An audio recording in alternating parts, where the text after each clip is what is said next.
من الشیطان اللعین الرجیم بسم اللہ الرحمن الرحیم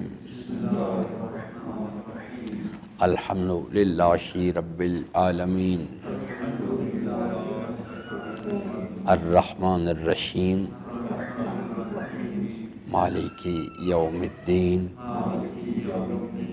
ایاک نعبد وإياك نستعين اهدنا الصراط المستقيم صراط الذين أنعمت عليهم غير المغضوب عليهم ولا الضالين صدق اللہ مولانا العظیم وصدق رسولہ الکریم وصلی اللہ علی سیدنا ونبینا محمد وآلہ الطاہرین ربی اشرح لی صدری ویسر لی امری واحلل عقدۃ من لسانی یفقہوا قولی۔ حضرات محترم، ہم سورہ مبارکہ الحمد کے مطالب میں بات کر رہے تھے، اور شاید آپ میں سے عزیزان کے لیے یہ چیز کسی حد تک وہ ناگوار ہو، یا کہ میں بار بار اس چیز کی تکرار کرتا ہوں۔ اس کی تکرار کرنا اس لیے ضروری ہے، یہ ایک بہت بڑی بدقسمتی ہے کہ ہم نے قرآن کریم کو ہدایت کے لیے نہیں، ثواب حاصل کرنے کے لیے۔ وہ لوگ جو قرآن سے رابطہ رکھتے ہیں، اکثریت تو وہی قسم کی، اسی قسم کی ہے جو پیپلز پارٹی کے رحمان ملک صاحب جس قسم کے، یعنی ان سے کہا گیا کہ سورہ قل ھو اللہ پڑھ دیں تو وہ بیچارہ اسے سورہ قل ھو اللہ پڑھنی نہیں آتی تھی۔ اکثریت لوگوں کی تو اسی قسم کی ہے۔ ان بیچاروں سے اگر صحیح طور پہ کلمہ پوچھ لیا جائے تو انہیں کلمہ صحیح پڑھنا نہیں آتا۔ لیکن چونکہ ایک یعنی حضرت نے جو اصول بیان فرمائے اس کے تحت ایک آدمی جو ہے اگر وہ مسلمان گھرانے میں پیدا ہوتا ہے اور وہ کلمہ پڑھتا ہے تو مسلمان ہے۔ ہمیں یعنی اس کو یہ کہیں کہ وہ مسلمان نہیں، یہ ہم نہیں کہہ سکتے۔ لیکن جو یعنی خرابی یہاں سے ہوئی ہے وہ یہ ہے کہ حضرت نے جو فارمولہ بیان فرمایا تھا جب دنیا سے تشریف لے جا رہے تھے، وہ ہے قرآن اور اہل بیت، ان سے متمسک ہونا ہے۔ اگر ہم ان سے متمسک نہیں ہوں گے تو اس کے نتیجے میں جو نتیجہ سامنے آئے گا، وہ فرد ہو یا کوئی گروہ ہو، کوئی معاشرہ ہو، وہ اپنے آپ کو ضلالت و گمراہی سے نہیں بچا سکتے۔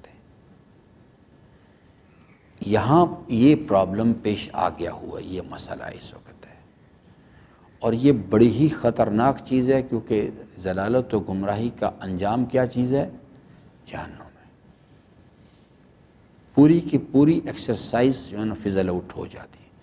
قرآن کریم، اس لیے میں بار بار کہتا ہوں کہ قرآن یہ اللہ تعالیٰ کا کلام ہے، اس کلام کو اللہ تبارک و تعالیٰ نے نازل فرمایا ہے انسانوں کی ہدایت کے لیے، اور یہ انسانوں کو ہدایت دیتا ہے برائے انسان سازی۔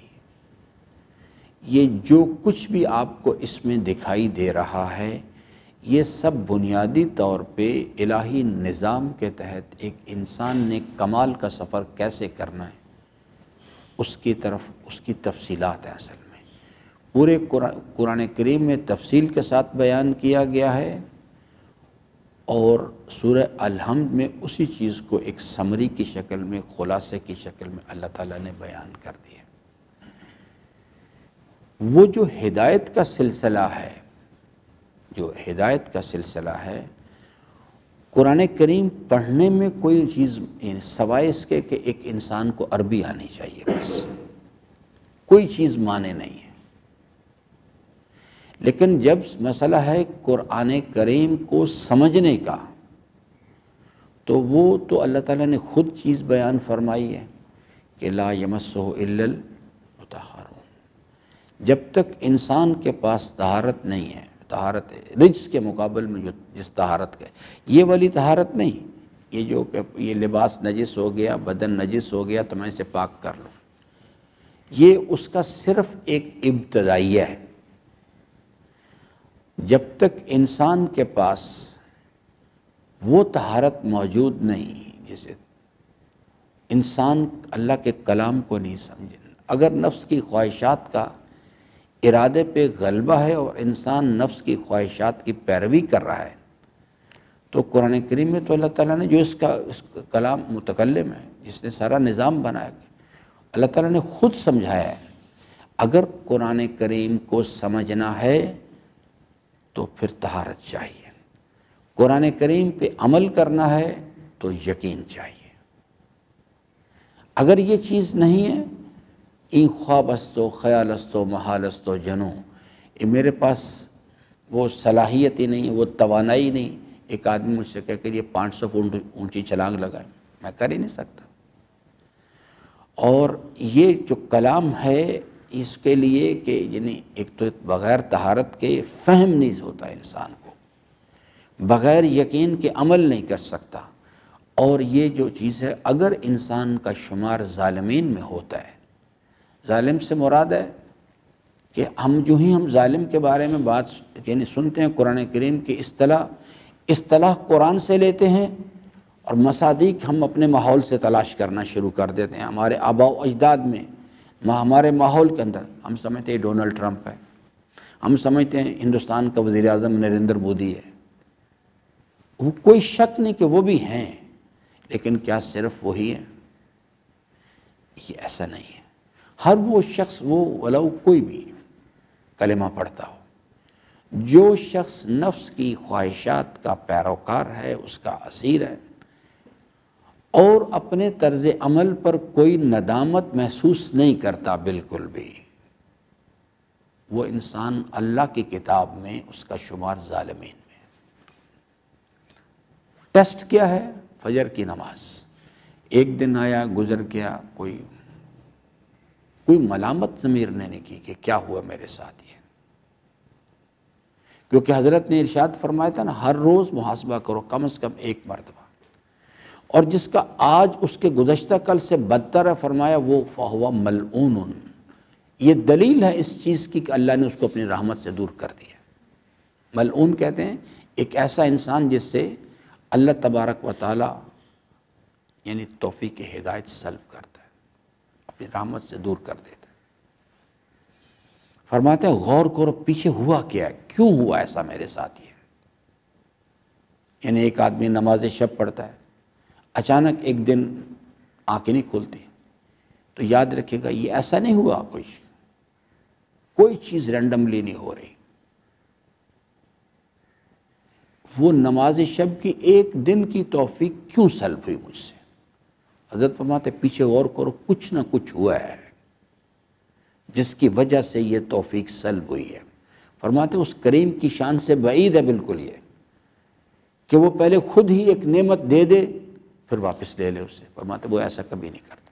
فرماتے کوئی نہ کوئی خطا انسان سے سرزد ہوتی ہے جس کے نتیجے میں یہ وبال آتا ہے پیچھے سے۔ ایک نظام چل رہا ہے، پورا حرکت کر رہا ہے۔ اس لیے میں بار بار کہتا ہوں اس چیز کو کہ میرے عزیزان، اس سے فکری جو پرابلم ہے اس سے نکلیں باہر۔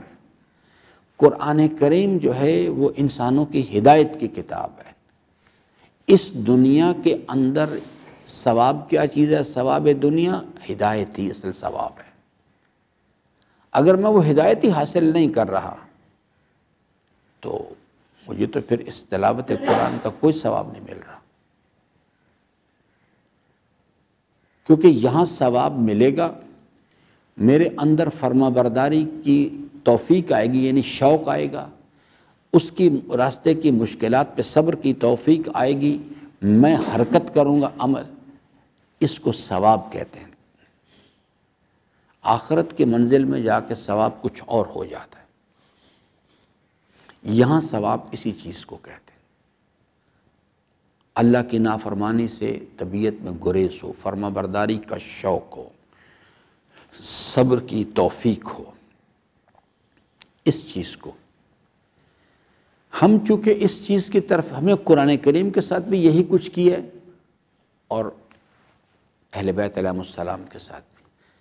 ہم نے اس چیز کو یعنی ہم چاہتے اس کی طرف آتے ہیں ہدایت کے لیے۔ میں نے عرض کیا قرآن کریم خود اس سے جب ہم اللہ تعالیٰ کے کلام کو رجوع کرتے ہیں اور دیکھتے ہیں کہ اللہ تعالیٰ کا کلام خود کیا کہہ رہا ہے، تو قرآن کریم خود کہتا ہے کہ میں انسانوں کی ہدایت کی کتاب ہوں، ہدی للناس ہدی للمؤمنین وہدی للمتقین۔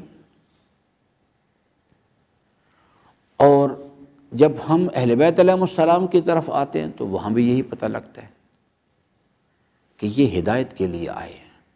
ان الحسین مصباح الہدا، صرف امام حسین علیہ السلام نہیں، تمام کے تمام ائمہ مصباح الہدا ہے۔ اور کون ہے اہل ہدایت؟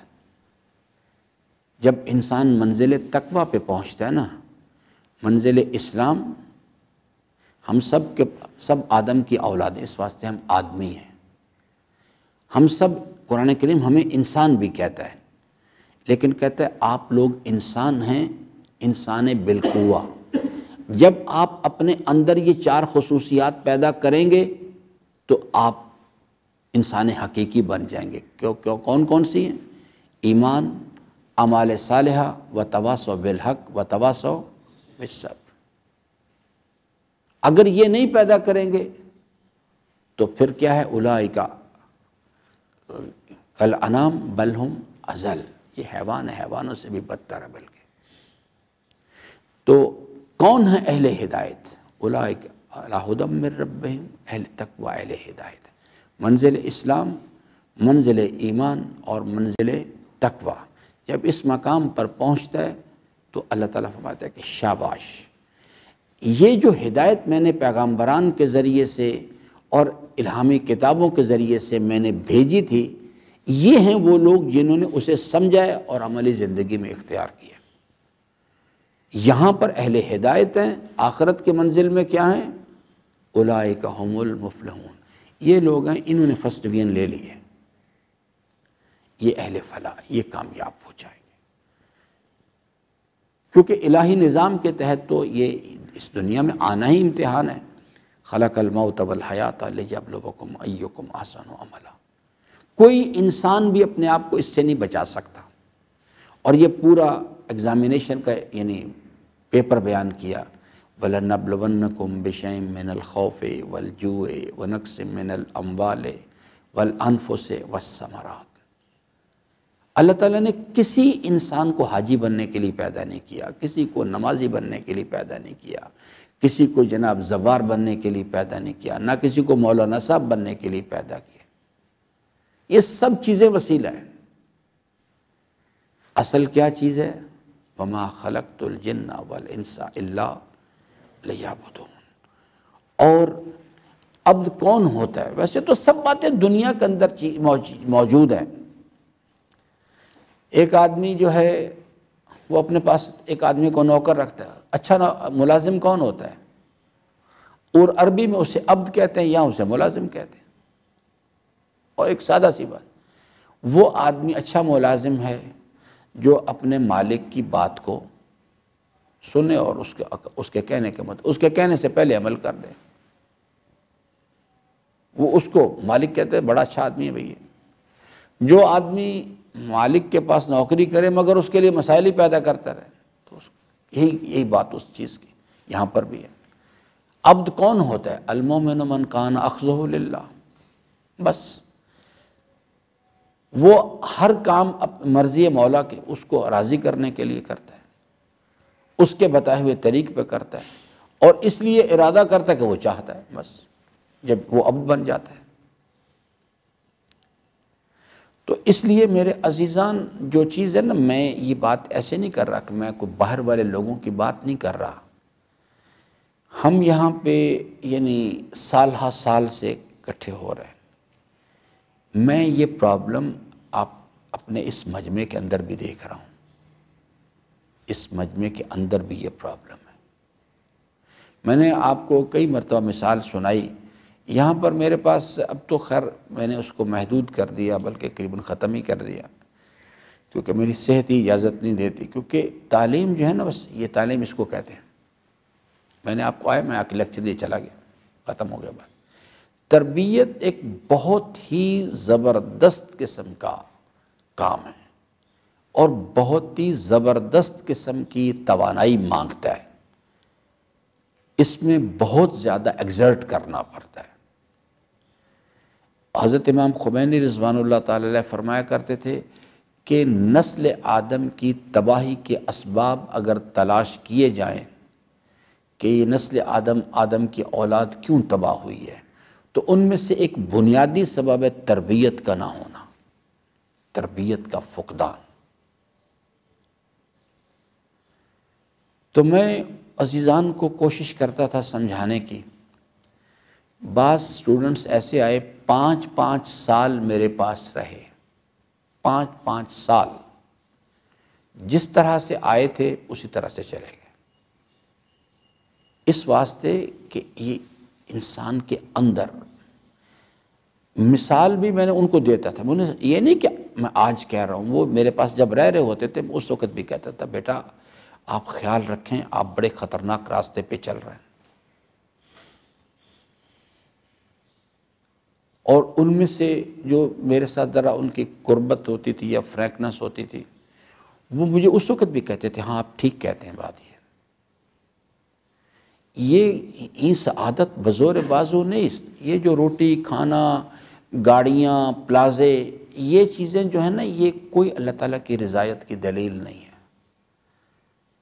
جس وقت یہ تو سب کو دے رہا ہے، اپنے نافرمانوں کو بھی دے رہا ہے، یہ تو کوئی، جس وقت وہ کسی سے راضی ہو جاتا ہے اس کے سینے کو اپنے دین کے لیے کھول دیتا ہے، اسے اپنے دین کا فہم عطا کرتا ہے، اس کے بعد پھر عمل کی توفیق دیتا ہے۔ ورنہ جس سے راضی ہو جاتا ہے اس کو سجدے کا شوق پیدا کر دیتا ہے، اور جس سے ناراض ہو جاتا ہے اس سے توفیق سجدہ واپس لے لیتا ہے، بس کہتا ہے شاباش جاؤ کام کرو جا کے اپنا۔ تو اس لیے خوب دقت کریں ان چیزوں پہ۔ میں کوئی تصوراتی کہانی آپ کے سامنے نہیں بیان کر رہا، میں یہ سب چیزیں یہاں پر اسی مسجد کے اندر جتنے کریکٹر قرآن کریم کے اندر بیان کیے گئے نا، اگر آپ صحیح طور پہ معیار کو سمجھ جائیں آپ کو سب کے سب اس مسجد میں مل جائیں گے، سب کے سب، کوئی ایسا کریکٹر نہیں ہے اس کے اندر بیان کیا گیا جو آپ کو یہاں نہیں ملے گا۔ ہمیں چونکہ معیار کی شناخت نہیں، ہم قرآن کریم کو ہدایت کے لیے معیار کی شناخت کے لیے پڑھتے ہی نہیں ہیں، ہم قرآن کریم کو پڑھتے ہیں ثواب حاصل کرنے کے لیے۔ اور ہمیں خود بھی اگر کوئی ہم سے پوچھ لے کہ بھائی ثواب کیا ہوتا ہے، کہ ثواب ہوتا کیا ہے، تو ہم خود نہیں بیان کر سکتے۔ جیسے ایک بحث آپ نے عام طور پہ سنی ہوگی کہ ہمارے ائمہ علیہ السلام سرور کائنات کے بارے میں، حضرت کی ولادت کا دن بھی آج ہے کہ یعنی وہ نوری ہیں یا خاکی ہیں۔ اگر کسی سے پوچھ لیا جائے کہ بھائی آپ یہ بتاؤ پہلے کہ نور کہتے کسے ہیں، تو میں آپ کو پوری ذمہ داری سے کہتا ہوں کہ کوئی بھی بیان نہیں کر سکے گا۔ یہ عوام الناس کو تو چھوڑ دیں، ان بیچاروں کو تو سمجھ ہی کسی بات کی نہیں، بڑے بڑے عارفین نہیں سمجھتے ان باتوں کو، بڑے بڑے عارفین کو سمجھ نہیں ہے کہ یہ ہیں کیا باتیں یہ، لیکن جسے میں عرض کرتا ہوں نا نان ایشو، بس اس کے اندر الجھا دیتے ہیں وہ نوری ہیں یا خاکی ہیں۔ حالانکہ نور ہوتا کیا ہے، اس کی یعنی شناخت کیا ہے ہمارے پاس، ہم نے اس حدیث مبارکہ کو ایک سنا ہوا ہے کہ اولا ما خلق اللہ نوری وَأَنَا وَعَلِيٌّ مِّن نُورٍ واحد۔ امیر المومنین کی بزرگی کو یہ بھی عرض کر دوں، یہ ثابت کرنے کسی چیز کی دلیل کی ضرورت نہیں ہے، میں آپ کو بتاؤں۔ جس آدمی کو یہ سمجھ آ جائے نا کہ اولا ما خلق اللہ نوری وَأَنَا وَعَلِيٌّ مِّن نُورٍ واحد، اس کو یہ ثابت کرنا کہ وہ انبیاء علیہ السلام سے افضل ہیں، اس کا مطلب اس نادان کو سمجھ ہی نہیں آئی بات کی۔ یہ ذوات مقدسہ جو ہیں یہ وجہ تخلیق کائنات ہیں، اللہ تعالیٰ کے اسم اعظم ہے کائنات کے اندر، اس نور کی جلوہ گری ہے ہی کائنات کے اندر جو کچھ ہو رہا ہے، اور انبیاء علیہ السلام بھی اسی کا ایک حصہ ہیں۔ امیر المومنین بڑے درد سے بعض باتیں کہا کرتے تھے، فرمایا کرتے تھے گردش زمانہ نے مجھے وہ دن دکھایا ہے کہ لوگوں نے میرا معاویہ کے ساتھ تقابل مقابلہ کرنا شروع کر دیا۔ اسی طرح سے یہ نہیں باقی یہ وہ ذوات مقدسہ ہیں جن کے ذریعے سے الہی نظام جو ہے جب قیامت برپا ہوگی، ابھی ان کا جو رتبہ اور مقام اور وہ ابھی پردے میں ہے۔ جس وقت وہ منصع یہ حقائق کھول دیے جائیں گے، لوگوں کی اس حقائق دکھا دیے جائیں گے، پھر انہیں سمجھ آئے گی یہ جو حدیث، ان کو پھر سمجھ آئے گی کہ میرے فرزندان حسن و حسین جوانان جنت کے سردار ہیں، سرداری کیا ہوتی ہے انہیں اس وقت سمجھ آئے گی۔ انا قسیم النار والجنہ، میں جنت و دوزخ کا تقسیم کرنے والا ہوں۔ ابھی انہیں سمجھ نہیں ہے لوگوں کو کہ یہ کیا چیز ہے۔ تو اس لیے میری درخواست ہے آپ سے کہ میرے عزیزان اللہ کی طرف دوڑیں، اس راستے کو سمجھنے کی کوشش کریں، کیونکہ ہم ہر روز ملتے ہیں، ہر روز جو ہے یہ ملاقات کہتی ایک دن اور کم ہو گیا، مہلت کم ہو گئی، ہمارا اپنی قبر سے فاصلہ کم ہو گیا، لیکن جو ہے ہماری توجہات کس طرف ہیں؟ ہم اس طرف ہیں کہ جناب میں دیندار لوگوں کی بات کر، ان کی توجہات ہیں کامیابی کے پیمانے کے مکان بن جائے۔ میں اپنے گھر میں سمجھاتا ہوں، میں کہتا ہوں کہ یہ مکان اگر اللہ نے مقدر میں لکھا ہوا ہے تو آپ اپنی تدبیر کریں، پریشان نہیں ہوں، کچھ اگر ملنا ہوگا تو مل جائے گا۔ اصل اس گھر کے لیے پریشان ہوں کہ جس کے لیے تقاضا کیا گیا ہے، اس گھر کے لیے اللہ تعالیٰ نے پریشان ہونے کا تقاضا نہیں کیا۔ کچھ تدبیر اپنی کوشش کریں اور اللہ سے باقی پھر بقسم کا راضیہ وفی جمیع الاحوال متواضعہ، لیکن اس گھر کے بارے میں فکر کریں کہ جس کے بارے میں کہا کہ کل نفس بما کسبت رہینہ، اس کے بارے میں فکر کریں۔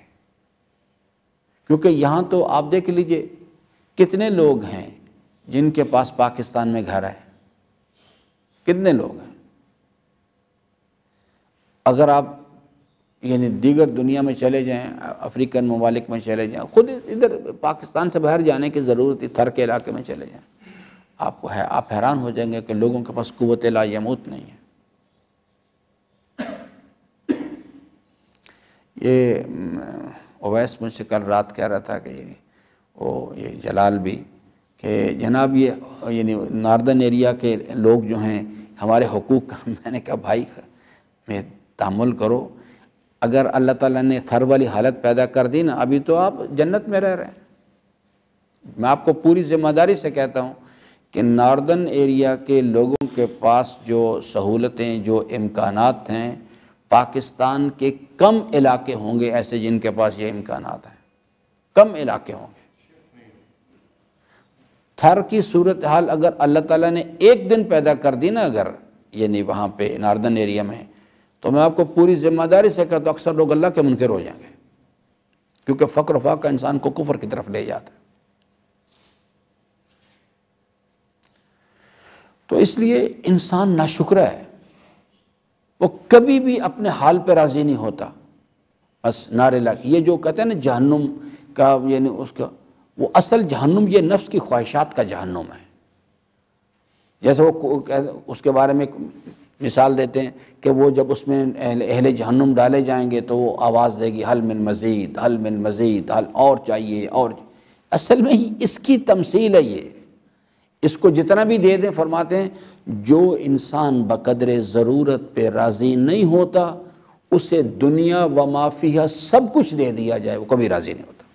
دو طلبگار کبھی مطمئن نہیں ہوتے، ایک طالب مال اور ایک طالب علم، یہ کبھی راضی نہیں ہوتے۔ اور جو اس وقت کا جو المیہ ہے انسانی معاشروں کا وہ یہی ہے۔ اس انسانی معاشروں کا اللہ کے ساتھ رابطہ کٹ گیا ہوا ہے۔ اس کا نتیجہ یہ ہے کہ یہ ان کا اول آخر دین، دنیا، خدا، رسول، امام، سب کچھ پیسہ ہے، سب کچھ پیسہ ہے، اور اس کے بعد سیکس ہے۔ اس میں صرف یہ نہیں ہے کہ آپ اب تو چونکہ آپ حضرات کے ہاتھ میں سمارٹ فونز ہیں تو آپ دیکھ رہے ہیں کہ دنیا میں ہانگ کانگ میں کیا ہو رہا ہے اور سنگاپور میں کیا ہو رہا ہے، اس چیز کے لیے صرف لیولز کا فرق ہے۔ بعض وہ بے حیائی کرتے ہیں، کھل کے کرتے ہیں، یہاں پر بھی سب کچھ ہو رہا ہے، لیکن صرف یہ ہے کہ ہم نے باہر ایک ریپر اسلام کا لگا رکھا ہے، بس کام اسلام آباد میں، پنڈی میں، کراچی میں سب کام ہو رہے ہیں۔ جو کچھ آپ وہ دیکھتے ہیں آپ نے یعنی چائنا میں یا قاہرہ کے اندر یا دیگر لنڈن میں، پیرس میں، نیو یارک میں، سب کچھ یہاں بھی ہو رہا ہے۔ یہ نہیں کہ یہاں پہ کوئی اللہ تعالیٰ کے اولیاء بیٹھے ہوئے ہیں، ہاں اچھے نیک لوگ ہوتے ہیں لیکن کم ہوتے ہیں بس وہ، اور انہی کی وجہ سے ہی یہ کچھ تھوڑی بہت بچت ہوئی ہے جن کی وجہ سے۔ تو اس لیے میرے عزیزان، بہرحال آج کی گفتگو تو ختم اس چیز کے لیے میری درخواست ہے، میں صرف ریفرنس دے دیتا ہوں۔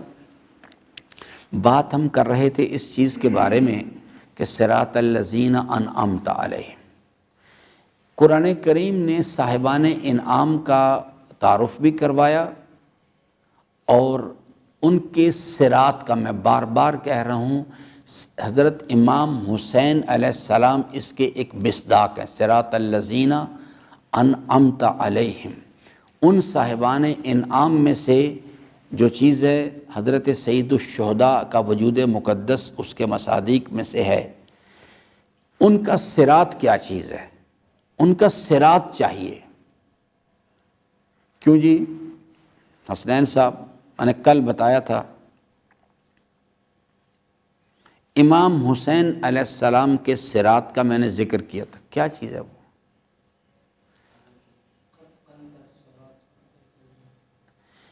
یہ جو 5 چیزیں کردار کے اندر، یہ جو کردار ہے یہ ہے صراط۔ اصل میں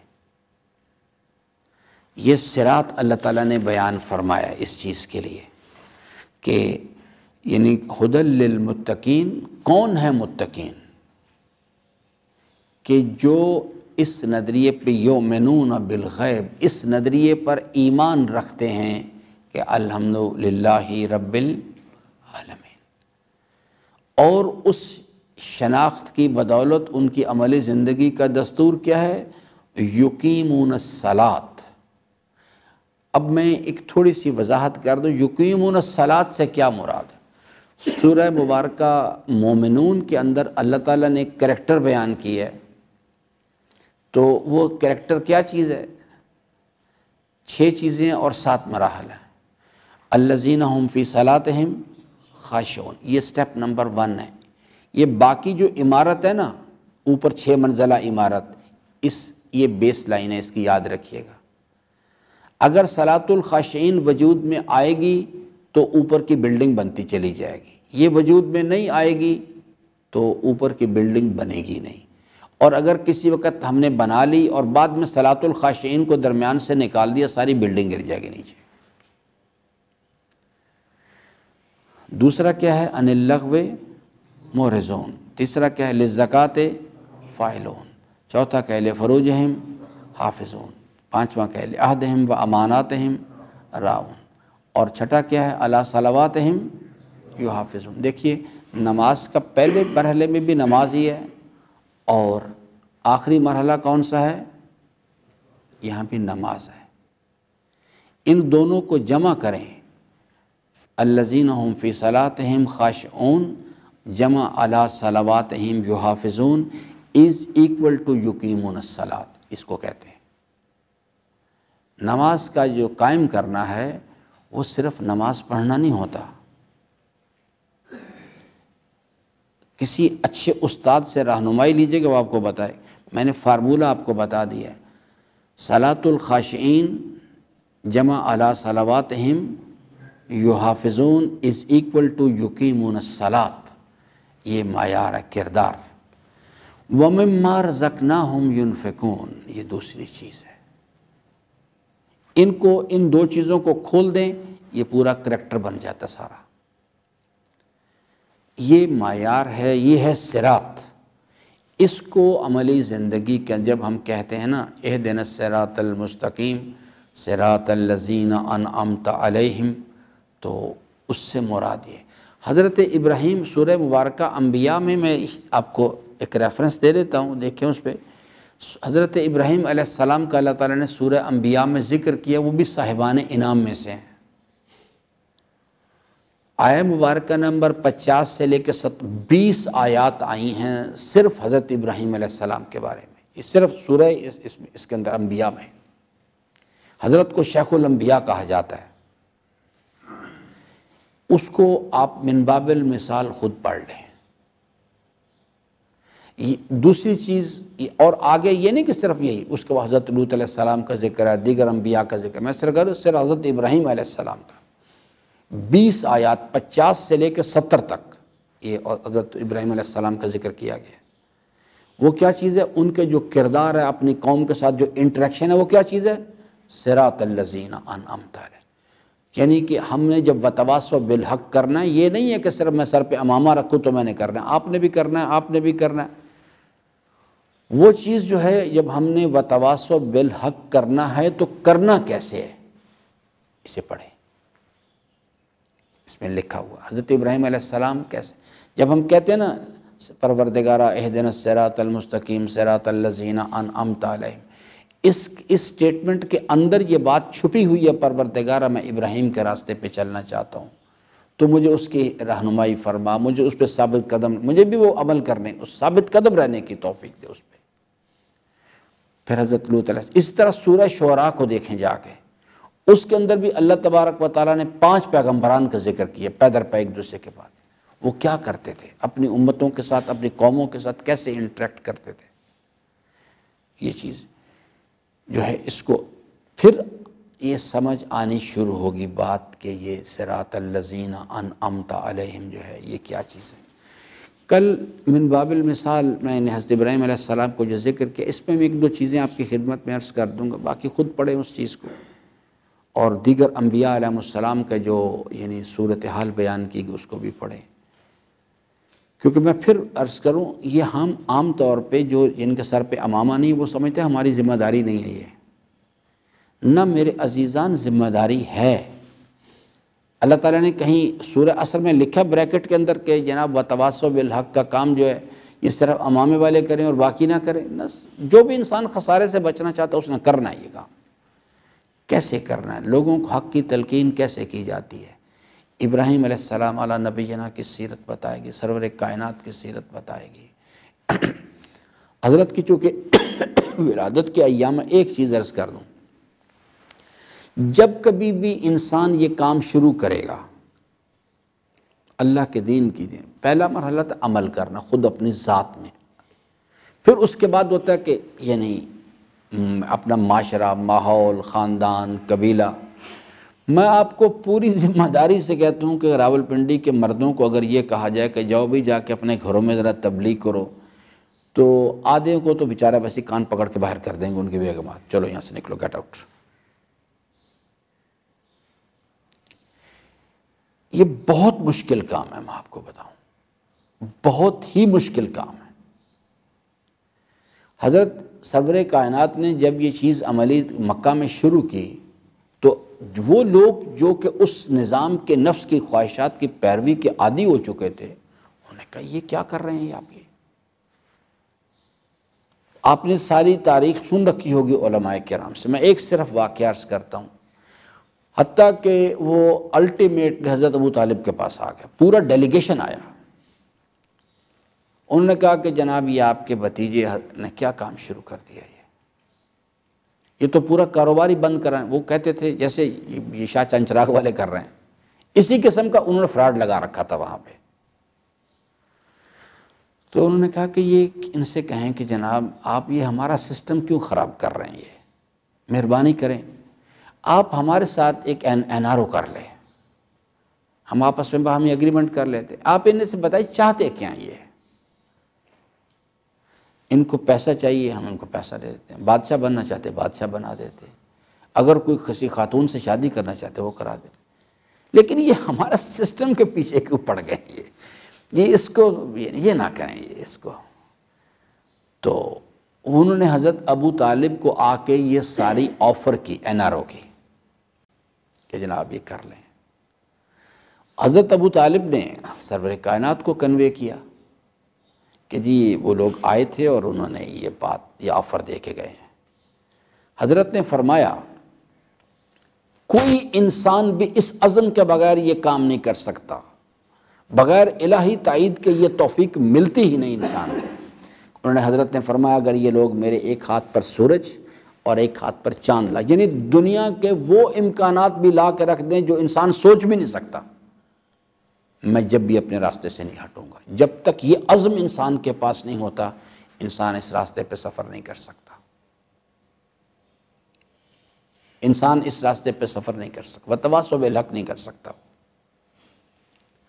تو اس لیے یہ پیغمبران کے جو قصص بیان کیے گئے ہیں، یہ اس لیے نہیں ہے کہ صرف تبرک کا نمونے پڑھیں اور اس کے بعد اس کو اٹھا کے رکھ دیں قرآن میں، یہ اس لیے کہ یہ اصل میں وہ جب ہم دعائیں کیے چلے جا رہے ہیں، بھی نماز پڑھیے، پھر کیا کہا سب نے، اہدنا الصراط الذین انعمت علیہم۔ تو جب انسان یہاں پہنچتا ہے نا تو اللہ تعالیٰ کہتے ہیں ایک منٹ ہے، پہلے تو یہ بتاؤ کہ صاحبان انعام ہیں کون لوگ، اور دوسری یہ بتاؤ کہ اگر تمہیں سمجھ ہے تو ان میں سے پسندیدہ کون سا ہے، کس کے راستے پہ چلنا چاہتے ہو، ابراہیم کے، اسماعیل کے، یوسف کے، کس کے نوح کے راستے پہ چلنا؟ کیونکہ اگر نوح کا راستہ سب سوچنے کے بعد میں نے کہا جی میں نوح کے راستے پہ چلنا چاہتا ہوں، پھر کہتے تمہیں پتہ ہے نوح کا راستہ ہے کیا؟ پتھر کھانے کے لیے تیار ہو؟ میں کہتا جی میں تیار، کہتے چلو شاباش بسم اللہ آ جاؤ۔ پھر اس کو جو بھی لبیک یا حسین کہتا ہے اس کو تیار رہنا چاہیے اس چیز کے لیے، اس کے لیے ایک شمر اللہ تیار کر کے اس پہ مسلط کرے گا ہی کرے گا۔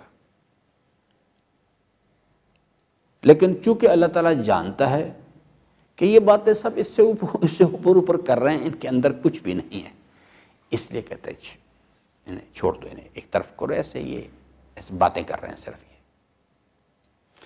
انشاءاللہ عزیزان اللہ تعالیٰ سے امیدوار ہوں کہ اللہ تبارک و تعالیٰ ہم سب کو اپنے رضا کی راہیں جو ہیں ان کو شناخت کرنے اور ان پر عمل پیرا ہونے کی توفیق عطا فرمائے۔